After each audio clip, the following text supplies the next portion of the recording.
Rolle's theorem ये basically exercise 5.8 का part है।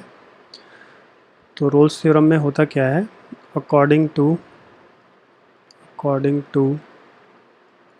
Rolle's theorem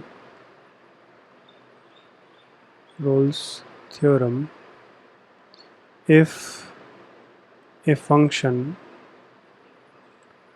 fx is defined on closed interval ab such that,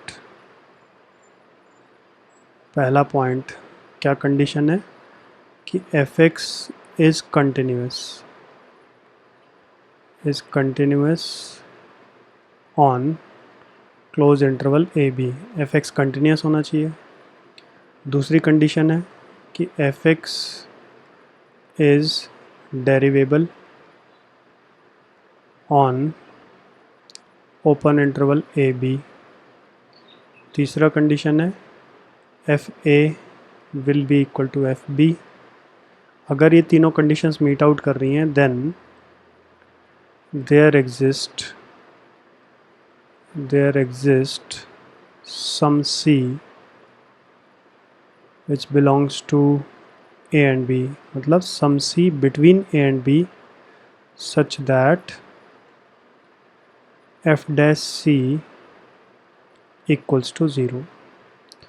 अब इसको geometrically हम एक्सप्लेन करें तो कुछ इस तरह से है, जैसे हम ये कह रहे हैं कि ये हमारे पास एक कर्व है ऐसे, like this curve is between A and B, और कर्व से हमें साफ पता चल रहा है कि कहीं पर बीच में ब्रेक नहीं है, तो it is continuous from A to B।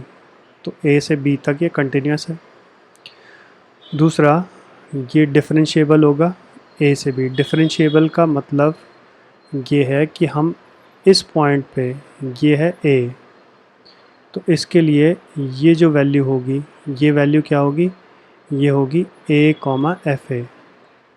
ठीक है, फंक्शन में हम डालेंगे और ये मेरे पास फंक्शन है।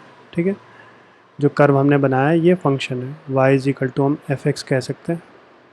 ठीक, और ये जो पॉइंट है ये मैंने कहा a पॉइंट है और ये हम बोल देते हैं b पॉइंट है। तो b पॉइंट के कोऑर्डिनेट क्या होंगे, b, एफ बी।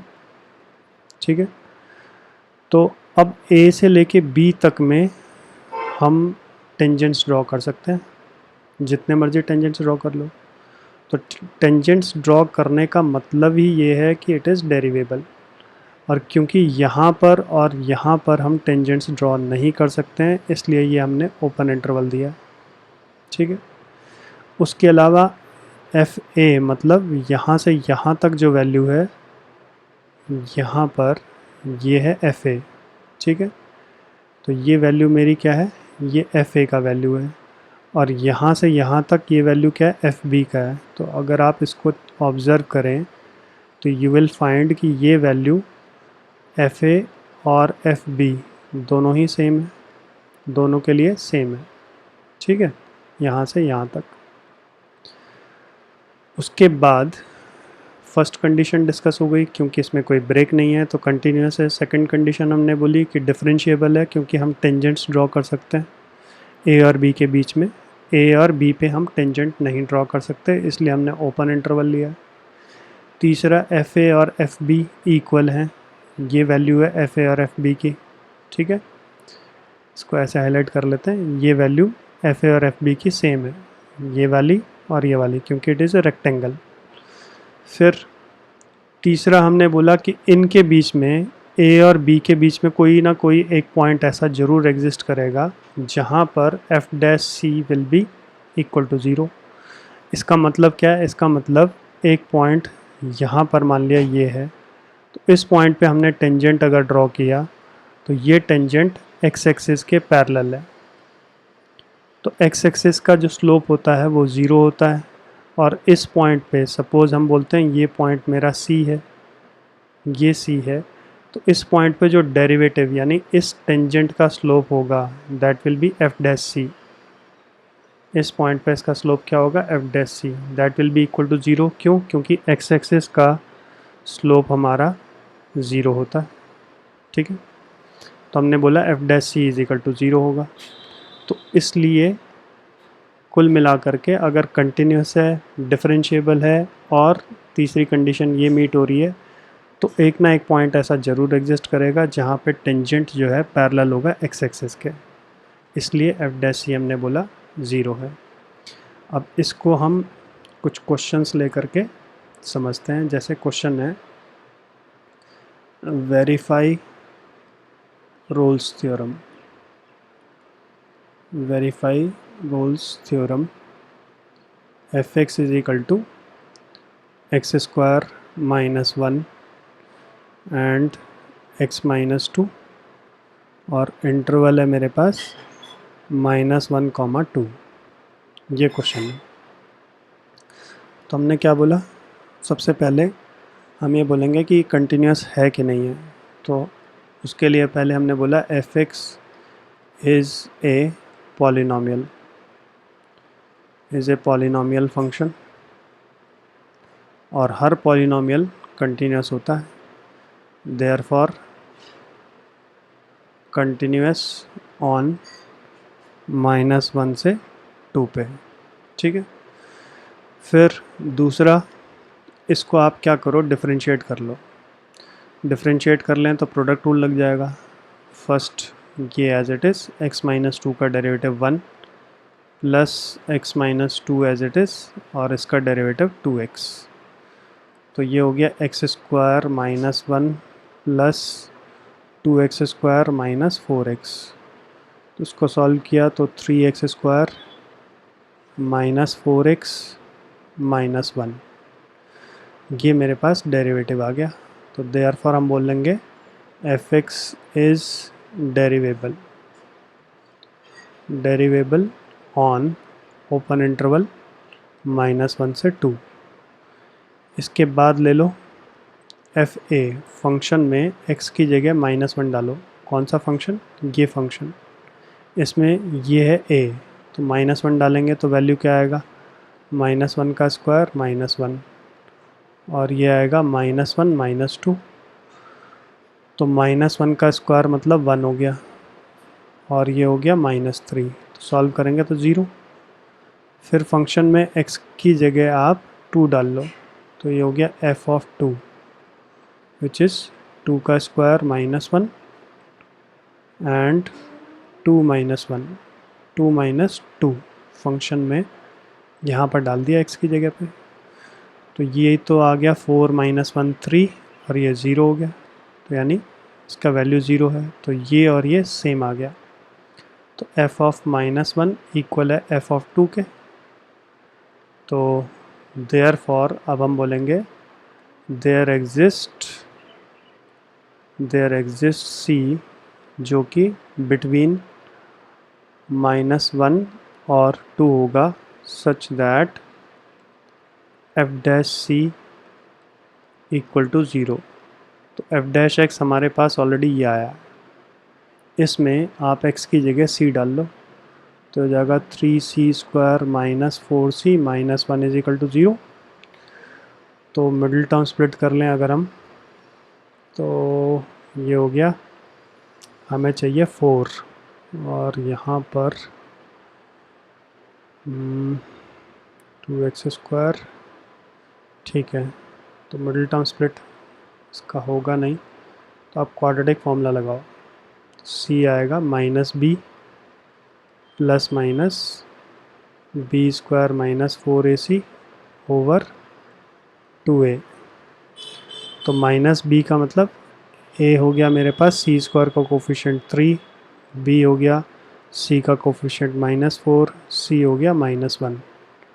तो -b का मतलब हो गया 4 प्लस माइनस b स्क्वायर यानी 16 माइनस 4, a हो गया 3, c हो गया -1 ओवर 2 इंटू 3। तो ये आ गया 4 plus minus 16 plus 12 which is 28। Divided by 6। तो 28 का मतलब हो गया 4 प्लस माइनस 2√7 ओवर 6। तो 2 कॉमन लेके हटा दें तो एक वैल्यू आ रही है 2 प्लस √7 बाई 3 और एक आ रही है 2 माइनस √7 बाई 3। तो अब मुझे ये देखना है कि इन दोनों ही वैल्यू, ये दोनों ही वैल्यूज़ इसके बीच में फॉल करती हैं कि नहीं करती हैं। तो √7 का मतलब हो गया 2 पॉइंट समथिंग, तो 4 तो ये 1 पॉइंट समथिंग आएगा डिवाइड करके, 1 पॉइंट समथिंग इनके बीच में रहेगा, तो ये तो बिलोंग करता है। तो 2 माइनस 2 तो ये नेगेटिव आएगा, वो भी इनके बीच में है, तो दोनों ही बिलोंग करते हैं -2 से लेके 3 तक। तो ये मेरे पास C का वैल्यू आ गया। ठीक है, तो एक बार ब्रीफली हम इसको फिर से डिस्कस करते हैं। क्वेश्चन ने बोला था कि वेरीफाई करना है हमें रोल्स थ्योरम, ये फंक्शन हमें दे रखा है। तो सबसे पहले हमने बोला कि फंक्शन ये कैसा फंक्शन है। ये फंक्शन पॉलिनोमियल है, इसलिए कंटिन्यूस है। हर पॉलिनोमियल कंटिन्यूस होगा। डिसकंटिन्यूस के लिए, अगर डिसकंटिन्यूस कैसे होगा, अगर सपोज़ मैं इस तरह से कोई फंक्शन आपको दे दूं, जैसे मैंने बोला 1/x-1, तो ये रैशनल फंक्शन है, तो ये नॉट डिफाइंड होगा कहाँ पे, 1 पे, तो डिसकंटिन्यूस हो गया 1 पे। तो ये वाली सिचुएशन तो ऐसे है ही नहीं, क्योंकि इसके अपॉन में 1 है, तो ये कंटिन्यूस होगा एवरीवेयर। तो हमने बोला it is continuous in this interval. फिर इसका डेरिवेटिव ले लिया। डेरिवेटिव में हमने प्रोडक्ट रूल लगा लिया, x square -1 as it is, x-2 का डेरिवेटिव, फिर x-2 एज इट इज़, और एक्स स्क्वायर -1 का ये डेरिवेटिव। तो इसको सॉल्व किया तो ये हमारे पास एक क्वाड्रेटिक इक्वेशन बन गई। फिर हमने बोला कि it is derivable on open interval. Derivable के लिए हमेशा ये ध्यान रखना कि हमें ओपन इंटरवल ही लेना है। फिर फंक्शन में, इस फंक्शन में x की जगह -1 डाला, ये वाला वैल्यू, तो 0 आया। फिर 2 डाला तो भी 0 आया। तो हमने बोला f ऑफ -1 और f ऑफ 2 दोनों इक्वल है। जब तीनों कंडीशन सेटिस्फाई हो गई तो हम बोलेंगे there exist c between this such that f' c is 0। तो f' हमारे पास ये निकला था और इसको मैंने सॉल्व करके अब निकाल लिया क्वाड्रेटिक फार्मूला लगा के। तो ये जो दोनों ही वैल्यूज़ हैं वो इनके बीच में है, इसलिए Rolle's theorem is verified. Therefore Rolle's theorem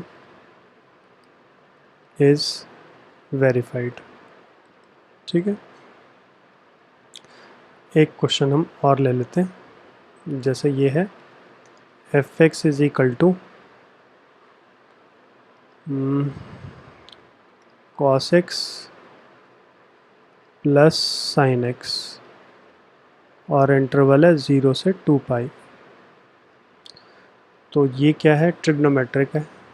तो क्वेश्चन में ये बोलेगा वेरीफाई रोल्स थ्योरम। तो सबसे पहले हम क्या कहेंगे, ये कंटिन्यूस है कि नहीं है। तो हम बोलेंगे f(x) is trigonometric function, trigonometric function.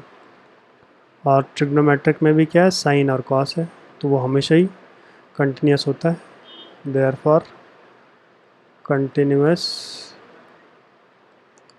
On 0 से 2 पाई। तो फर्स्ट कंडीशन तो हमारी सेटिस्फाई हो रही है। फिर दूसरा, इसको हम डिफरेंशिएट कर लेते हैं। तो कॉस का डेरिवेटिव आया माइनस साइन और साइन का डेरिवेटिव आया कॉस। तो फिर हमने बोला देयरफॉर डेरिवेबल है, डेरिवेबल ऑन ओपन इंटरवल 0 से 2 पाई। तो फिर तीसरा, x की जगह पे पहले a क्या है, 0, फंक्शन में डालेंगे अगर हम, तो ये हो जाएगा cos 0 प्लस साइन 0। तो cos 0 तो 1 होता है, साइन 0 मेरा 0 होता है, तो वैल्यू 1 आ गई। फिर फंक्शन में x की जगह पे 2 पाई डाला, तो ये हो गया cos 2 पाई प्लस साइन 2 पाई। तो cos 2 पाई क्या होता है, cos 2 पाई भी 1 होता है, साइन 2 पाई मेरा 0 होता है।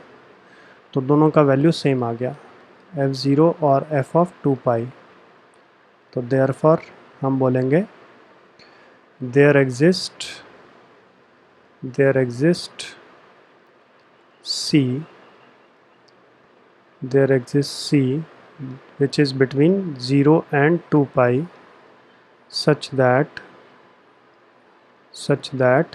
f dash c is 0। तो इसके लिए एफ डैश एक्स देखो क्या है, ये है एफ डैश एक्स। तो इसमें x की जगह हमने c डाल लिया, तो minus sine c plus cos c is equal to 1 is equal to 0 हो गया। तो इसका मतलब sine c is equal to हो गया कॉस सी, ऐसा लिख सकते हैं। तो दोनों तरफ कॉस से डिवाइड कर लो, तो टेन सी 1 आ गया। तो 1 कहाँ पे होता है, c। टेन का वैल्यू 1 कहाँ पे होगा, टेन का वैल्यू होता है 1 पाई बाई 4 पे। एक और कहाँ पे होता है, third quadrant, pi plus pi by 4। ठीक है, तो दो वैल्यूज़ आ गई सी की, जहाँ पर कि ये 3 पाई बाई 4 5 पाई बाई 4, जहाँ पर ये 10 1 होता है। तो और ये दोनों ही बिलोंग करते हैं 0 से 2 पाई के बीच में, बस। तो देयरफॉर हम बोलेंगे रोल्स थ्योरम इज़ वेरीफाइड, बस।